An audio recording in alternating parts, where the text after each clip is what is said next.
The National Food Security Assessment Report for January 2017, compiled by an interministerial team in Uganda, says the number of food insecure Ugandans is likely to rise to 11 million by the end of March 2017. 3.5 million are in a crisis right now. 10 million are in a situation of stress. They have a meal, but a very, very poor meal. Government officials blame the acute food insecurity on the prolonged drought that has affected the country in 2015 and 16. Many parts of eastern Uganda are currently facing acute food crisis and are depending on porridge, wild roots and leaves without access to a good meal. Those affected want the government to speed up help to them. Really, the condition is not okay.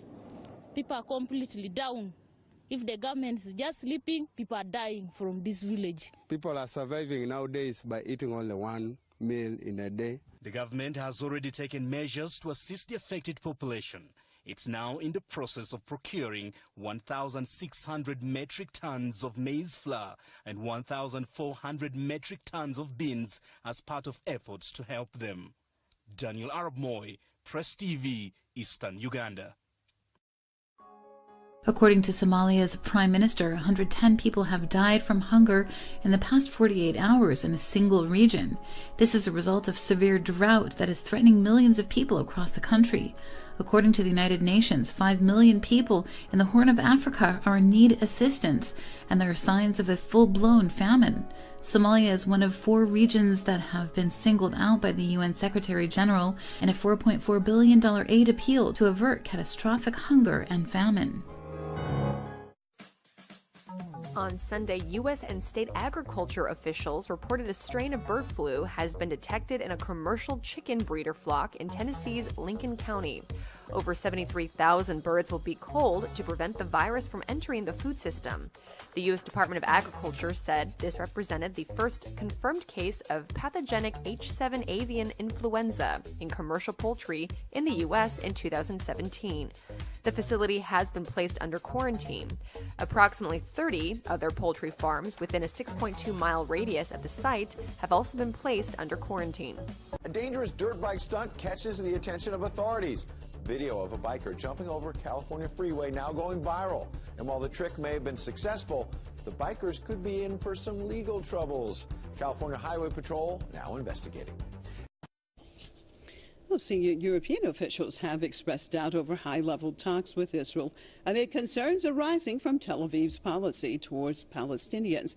According to diplomatic sources, the EU is seeking unified and clear positions on Israeli settlements and the so-called two-state solution ahead of future meetings with Tel Aviv. They said the issues are likely to be discussed during the foreign ministers' talks in Brussels on Monday. Sources added that the bloc must be clear in its dealings with Israel, especially given the U.S. administration's unclear position on the decades-long Middle East conflict. The European Union is the biggest donor of aid to Palestinians, but holds little influence over Israel. This made by continued settlement expansion in the occupied Palestinian territories. Several EU lawmakers have recently called for a freeze on any agreement with Israel.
بالستیک رهگیری و منهدم شد. موشک‌های S-300 همچنین چند فروند پهپاد را منهدم کردند. آزمایش یک فروند فرمانده قرارگاه پدافند هوایی خاتم. According to CNN, 5 tombstones were overturned at an historic cemetery in New York this weekend. The New York Police Department is investigating the incident, which happened at a Jewish cemetery in Brooklyn. A hate crime task force is looking into whether the damage to the granite and marble tombstones in Washington Cemetery was intentional. The latest destruction comes amid a series of bomb threats and vandalism targeting Jewish institutions, including cemeteries, schools, and community centers.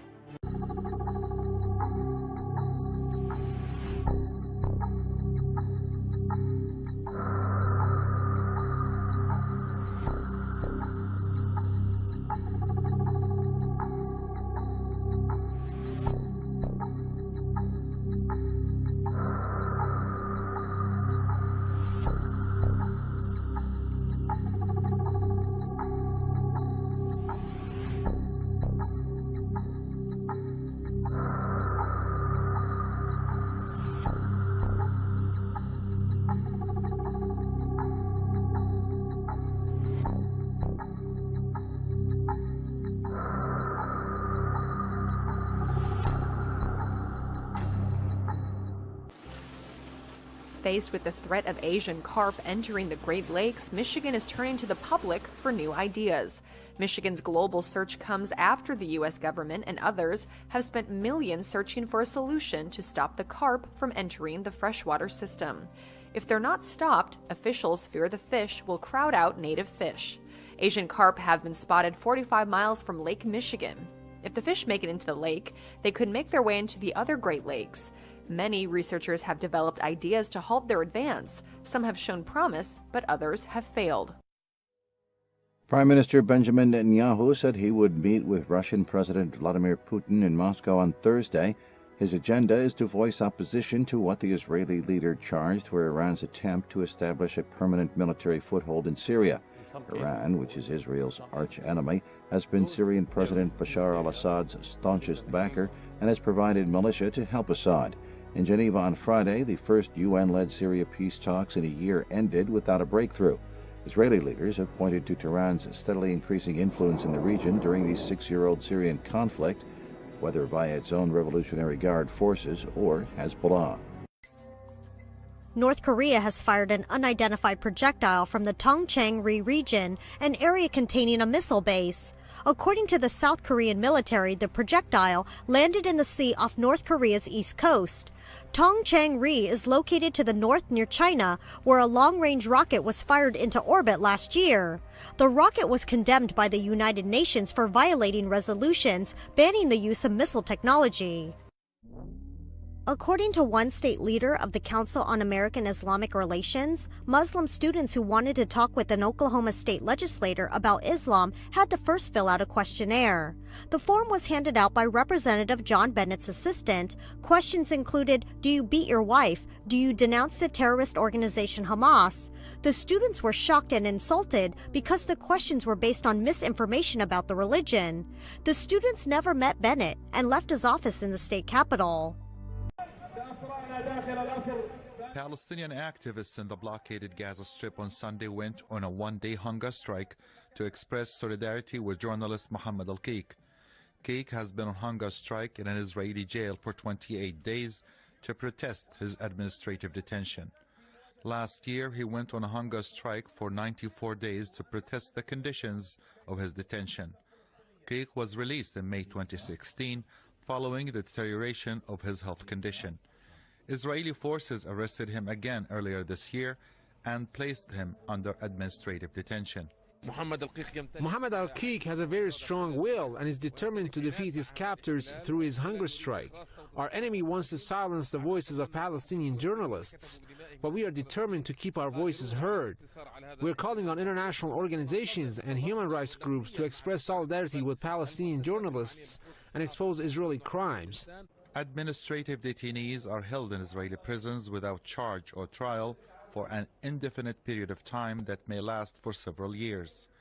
Palestinian prisoners resort to hunger strike to draw attention to their suffering. Hunger strike is the only thing prisoners can do to draw attention to their plight. Currently, more than 600 Palestinian prisoners are being held under administrative detention. Some of the prisoners suffer from chronic illnesses and medical negligence. As we speak tonight, we are removing gang members, drug dealers, and criminals that threaten our communities and prey on our very innocent citizens. Bad ones are going out as I speak. And boy, was he right. On the heels of President Trump's address to Congress, authorities indicted more than a dozen members, most of them illegal immigrants, of the notorious MS-13 gang, tied to a number of brutal murders in Long Island and across the country. So how dangerous are these hombres? Joining us now is the man who took them down, New York's Suffolk County Police Commissioner Timothy Sini. Tim, thanks for joining us this morning. You've been involved in this. Tell me about this gang, MS-13, what they're doing and how they're recruiting illegals to do what they do. Absolutely. So this is by far the most violent gang in America. They're located in many cities and suburbs. We have a presence in several communities in Suffolk County. They're also present in New York City. What's unique about this gang is that a lot of gangs, they deal drugs to make money, they engage in extortion, and they use violence to protect that economic business. MS-13 engages in violence for sport. That's what makes them particularly dangerous. And they recruit from illegals and others. Where is this gang recruiting from specifically? So they have their roots to El Salvador and Honduras, but mostly El Salvador. And they recruit folks who come here. And how do they get here? Through the southern border? Through the southern border, that's right. And they recruit folks in communities, vulnerable individuals who are recently immigrating to this country illegally and legally, people who don't speak English, people whose family structure may not be supportive, and they are a vicious bunch. Just 5 days ago, the president looked like he was turning it around. Fewer protests in the streets, the stock market soaring, and that well-received speech to Congress. And now, whatever goodwill he had seemingly blown away in a Saturday morning tweet storm. Even by his own standards, the president leveled an extraordinary accusation against his predecessor, accusing former President Barack Obama of wiretapping him last October during the critical final weeks of the election. President Obama has denied any direct involvement through a spokesman saying neither President Obama nor any White House official ever ordered surveillance on any U.S. citizen. Any suggestion otherwise is simply false. Either Obama tapped Trump's phone or he didn't. One of them has it wrong. This hour, the search for the truth. Two questions we'll seek to answer. Is it possible that there was a legally sanctioned wiretap at Trump Tower? Did a court approve surveillance based on evidence the public does not yet know? And second, if Mr. Trump is flat out wrong, what made him level this extraordinary charge? Did the man who has daily access to the deepest levels of U.S. intelligence base his claims on something he read on the internet? Here to help us answer those questions, we have spokespeople for both Presidents Trump and Obama, plus Senator Al Franken, whose question to Jeff Sessions focused attention on those ties to Russia. USA! USA! USA! USA! USA!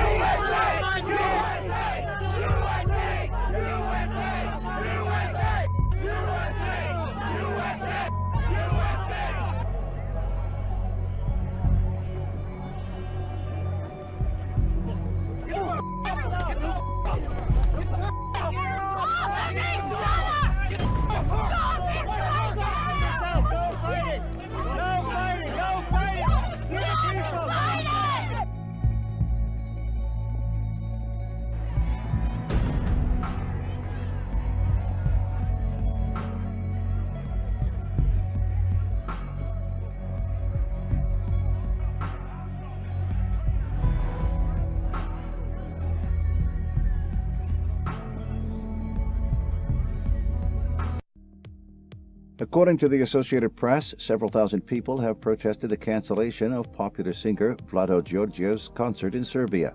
The concert was to be held on March 4th in the town of Smederevo, but local organizers canceled the event, and Georgiev believes the reason was political. with next month's presidential election, Georgiev has openly backed former public rights defender Sasa Jankovic for the presidency. Georgiev sang his songs at the protest late Saturday, saying beautiful things should not be banned over political opinion. Sikh residents of Kent, Washington are fearful, hurt, and in disbelief of the recent shooting of a Sikh man who was told to go back to your own country while in his driveway. I see as a person with a turban, right? So it could easily have been me. The incident took place on Friday evening, only 1 mile away from a temple in Renton. Satwinder Kaur, a Sikh community leader, said that everybody who is part of this community needs to be vigilant. The FBI is helping Kent police to investigate the shooting. Police Chief Ken Thomas said the victim was shot in his arm and that no arrests have been made. I think that this could happen in our community was very surprising. And there's another visit, and that's Congressman Ron DeSantis. He is the head of the National Security Subcommittee in Congress, and he was here for a very different reason. He was looking at different sites for which to move the U.S. Embassy from Tel Aviv to Jerusalem. Jonathan, that's a completely different purpose for being here. I'm just curious, he's there, he's talking to Israelis. Is he talking to Palestinians? They obviously have a thought or two on the subject. Of course, Palestinians have been watching this very closely, but he didn't meet with any Palestinians. He didn't meet with any defense officials. In fact, the only people he met with are the mayor of Jerusalem, the prime minister, a number of ministers of Knesset here, all of whom are very clearly pro the embassy move. And Congressman DeSantis made it clear that he is pro moving the embassy as well, and basically sees no reason not to move it. We pushed him on questions like, are you worried that moving the embassy will trigger another round of violence? And he basically said, that's the future. I can't predict the future. I'm not going to worry about that. He said, and he thoroughly believes, that President Donald Trump, when it comes up again in late May and early June, will not renew the waiver to hold off on moving the embassy, which is to say he will allow the U.S. Embassy to move from Tel Aviv to Jerusalem and effectively have U.S. recognition of a united Jerusalem as the capital of Israel. Pro-Trump rallies and anti-Trump protests converged across the country Saturday, and in some cities, violence followed. At least 3 people were injured in Berkeley, California. Police made 10 arrests and confiscated bricks, bats, and pipes. 2 more were arrested in Nashville and 4 in Olympia, Washington, after police say they assaulted an officer. 6 were arrested in St. Paul, Minnesota, 5 of whom are facing riot charges after allegedly lighting fireworks inside a Capitol building. Other March for Trump rallies were staged in Austin, Texas, Virginia Beach, Virginia, Indianapolis, and several more cities. Those 2 were met by anti-Trump protesters, but no arrest occurred. Mac Begg, a transgender boy, won a girls' wrestling state title in Texas. In an interview on ESPN, he said he competes against girls because the state's governing body for public high school sports requires him to. The University Interscholastic League rules allow Beggs to compete while taking testosterone, but had to only compete with the gender on the birth certificate. It's not like I'm doing this because I want to, like call myself a boy and just dominate all these girls. What do I get out of that? I don't get anything out of that. I was put in this position. Change the laws and then watch me wrestle boys. Begg said wrestling became an outlet for him as he struggled with gender identity.